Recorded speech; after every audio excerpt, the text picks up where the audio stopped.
आज की इस वीडियो में एड ग्रेड अभ्यास पुस्तिका भाषा भारती कक्षा 8 के लिए जो आपकी पुस्तक है, हिंदी के लिए आपकी पुस्तक है, इसका पाठ 1 हम सॉल्व करेंगे। जैसे कि आप देख सकते हैं, ये आपकी एड ग्रेड वर्कबुक प्रश्नोत्तर पुस्तिका है कक्षा 8 के लिए, और ये आपकी नई पुस्तक है वर्ष आपका 2023-24 के लिए। तो इस वीडियो में हम आपके जो पाठ नंबर 1 है वर्दे, इसका संपूर्ण हल देखेंगे। ठीक है, तो सभी प्रश्नों के उत्तर पाठ 1 जो आपका वर्दे दिया है इस पुस्तक में, इनके उत्तर आपको इस वीडियो में बताया जाएगा। तो लास्ट तक ज़रूर से देखिएगा। ये पाठ 1 आपका रहने वाला है यहाँ से, और यहाँ से आपको दिए हैं क्वेश्चंस। तो चलिए प्रश्न क्रमांक 1 से लेकर तो जितने भी प्रश्न आपको पाठ 1 में दिए गए हैं सभी प्रश्नों के उत्तर हम देखते हैं। प्रश्न क्रमांक 1 आपका यहाँ पर है, वर्दे वीणा वादनी वर्दे पंक्ति में कौन सा अलंकार है। तो ये जो पंक्ति है इसमें अलंकार आपको बताना है। 4 ऑप्शन दिए हैं, उपमा, अनुप्रास, यमक और श्लेष। इसमें जो आपका ऑप्शन ए है उपमा सही आंसर है। यहाँ पर आप देख भी सकते हैं, लिखे हैं उपमा। तो प्रश्न क्रमांक 1 के लिए आपका ऑप्शन ए उपमा सही आंसर रहेगा। अब हम देखते हैं आपका प्रश्न क्रमांक 2। अमृत शब्द का पर्यायवाची कौन सा है। अमृत का आपको पर्यायवाची बताना है। ऑप्शन ए है गरल, ऑप्शन बी अमर, ऑप्शन सी अमी, ऑप्शन डी है गहन। तो क्वेश्चन नंबर 2 के लिए सही आंसर होगा अमी। ऑप्शन सी अमी जो है ये आपका सही उत्तर है। अमी आप यहाँ पर इस प्रकार से लिखेंगे। तो आपका जो प्रश्न क्रमांक 2 है ये भी कंप्लीट हो जाता है। अब हम देखते हैं आपका प्रश्न क्रमांक 3। वीणा वादनी किसे कहते हैं। तो क्वेश्चन नंबर 3 दिया है, वीणा वादनी किसे कहते हैं। ऑप्शन आपको दिए हैं लक्ष्मी जी को, फिर ऑप्शन बी दुर्गा जी को, ऑप्शन सी है पार्वती जी को, ऑप्शन डी है सरस्वती जी को। तो वीणा वादनी कहा जाता है सरस्वती जी को।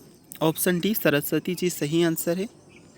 ये वाला यहाँ पर आप लिखेंगे।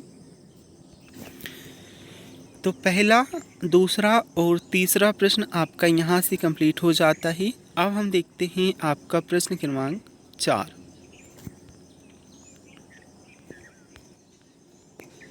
देखिए ये है आपका क्वेश्चन नंबर 4। कवि किसे जगमग करने को कह रहा है।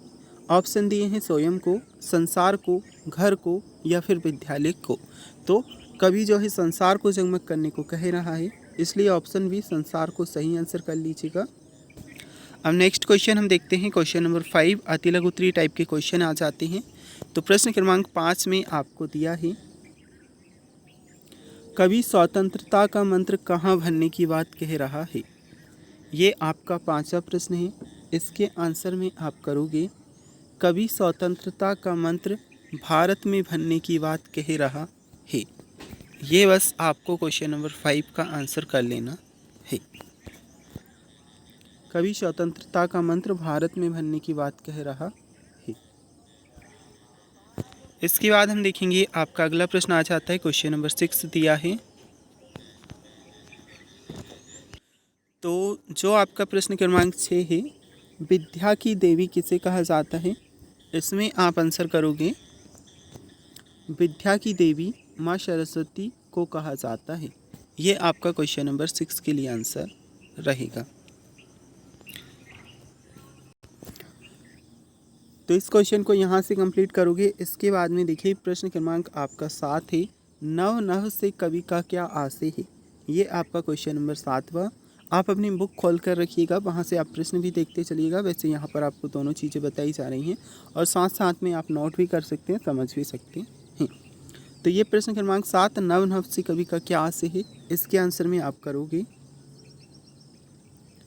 नव नभ के माध्यम से कवि कहना चाहता है कि सभी प्राणी इस नए भारतवर्ष की रचना कर और उन्हें इस निर्माण में सभी नए साधन प्राप्त हों। तो यहाँ से कर लोगे, नव नभ के माध्यम से कवि कहना चाहता है कि सभी प्राणी इस नए भारतवर्ष की रचना करें और उन्हें इस निर्माण में सभी नए साधन प्राप्त हों। इसके बाद ही क्वेश्चन नंबर 8, बर्द कविता में बीड़ा वादनी किसे कहा गया है। तो क्वेश्चन नंबर 8 के लिए आंसर करोगे, बर्द कविता में बीड़ा वादनी माँ सरस्वती को कहा गया है। बस ये आपका आंसर है क्वेश्चन नंबर 8 के लिए। अब इसके बाद में हम देखेंगे आपके लघुत्तरीय प्रश्न। निम्नलिखित पंक्तियों का भाव स्पष्ट कीजिए। कुछ पंक्ति आपको दी है, इनका भाव स्पष्ट करना है। काठ अंध उर के बंधन स्तर बहा जननी ज्योतिर्मय निर्जर कलुष भेद तम हर प्रकाश जगमग कर दे। तो इसका अर्थ आपको लिखना है। अर्थ में आप क्या करोगे, देखिए क्वेश्चन नंबर आपका 9 है, प्रश्न क्रमांक 9। इसके उत्तर में आपको कर लेना है, अज्ञानी पुरुषों का अज्ञान दूर करो और ज्ञान का स्तोत्र बहा दो। जितने भी पाप दोष तथा अज्ञानता हैं उन्हें दूर करें और ज्ञान के प्रकाश से संसार को जगमग कर दो। ये आपके प्रश्न क्रमांक 9 के लिए आंसर है। इसके बाद में क्वेश्चन नंबर हम 10वां देखते हैं। देखिए यहाँ से आपका स्टार्ट है क्वेश्चन नंबर 10। नवजात शिशु के चरण कमल के समान सुंदर है। वाक्य में उपमेय उपमान साधारण धर्म वाचक शब्द छांट करके लिखना है।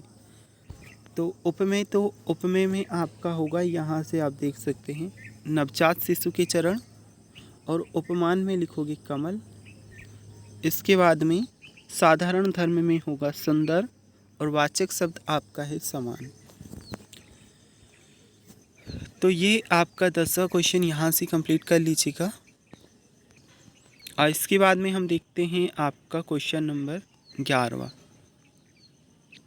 प्रश्न आपको दिया है, आकाश के 3 पर्यायवाची शब्द लिखें, उन्हें वाक्यों में प्रयोग कीजिए। तो 3 पर्यायवाची शब्द देखिए, पर्यायवाची शब्द लिखकर साथ ही में आपको वाक्यों में प्रयोग करना है। तो इस प्रकार से आप करेंगे, जैसे कि पहले हमने लिखा गगन, फिर लिखा आसमान और अंतरिक्ष। ये तीनों आकाश के पर्यायवाची हैं। अब गगन का हमें वाक्य में प्रयोग करना है, तो ऐसे करेंगे, आज के दिन गगन में बादल छाए हुए हैं।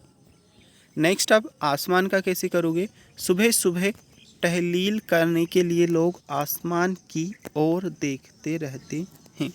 यह आपका सेकंड वाला होगा। इसके बाद में जो आपका तीसरा है अंतरिक्ष, तो वैज्ञानिकों ने अंतरिक्ष में नए ग्रहों की खोज के लिए उपग्रहों का उपयोग किया है। यह आपका आंसर है। अब हम देखते हैं आपका प्रश्न क्रमांक 12वां, उपमा अलंकार किसे कहते हैं। उपमा अलंकार की परिभाषा आपको बतानी है, डेफिनेशन। इसके उत्तर में आप लिखोगे, उपमा शब्द का मतलब होता है तुलना। जब किसी व्यक्ति या वस्तु की तुलना किसी दूसरे व्यक्ति या वस्तु से की जाती है, तब वहाँ पर उपमा अलंकार होता है। ठीक है, तो ये क्वेश्चन का आपका उत्तर है, प्रश्न क्रमांक आपके 12वें के लिए। अब हम देखते हैं इसके बाद में आपका अगला प्रश्न। इसके बाद में दीर्घोत्तरीय टाइप के क्वेश्चन हैं। क्वेश्चन नंबर 13वां आपसे पूछा है, आप माँ सरस्वती से अपने राष्ट्र के लिए क्या क्या मांगना चाहेंगे। के लिए वरदान में क्या क्या मांगना चाहेंगे। तो इसके आंसर में आप करोगे, हम माँ सरस्वती से अपने राष्ट्र के लिए वरदान मांगना चाहेंगे कि हे माँ, मेरे राष्ट्र में सुख समृद्धि हो, कोई भी किसी को गुलाम न बनाए, देश के सारे बच्चे पढ़ लिख कर ज्ञानवान बने और देश की समृद्धि में अपना हाथ बटाए, सबको बराबर की शिक्षा प्राप्त हो, देश में आतंक भ्रष्टाचार और कलह ना हो, चारों ओर हरियाली ही हरियाली दिखाई दे, सब लोग प्रसन्न एवं खुश हो, अकाल बाढ़ जैसी प्राकृतिक आपदाओं से मेरा देश सदैव दूर रहे।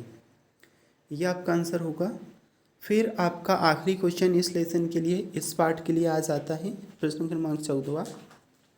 बर्द कविता में कवि प्रकृति की किन किन वस्तुओं में नया रूप देखना चाह रहा है।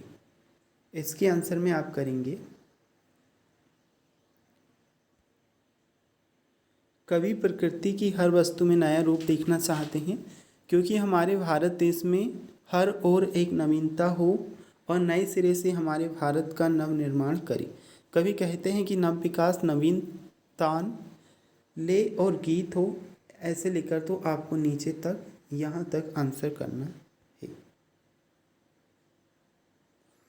अगर आप इसकी पीडीएफ डाउनलोड करना चाहते हैं, साथ ही में इस बुक के सभी सॉल्यूशन मतलब पार्ट 1 से लेकर तो लास्ट पार्ट तक जितने भी आपके लेसन हैं उनके उत्तर के साथ पीडीएफ डाउनलोड करना चाहते हैं तो लिंक मैंने आपको डिस्क्रिप्शन बॉक्स में दिया है, उस लिंक पर क्लिक कर आप डाउनलोड कर सकते हैं।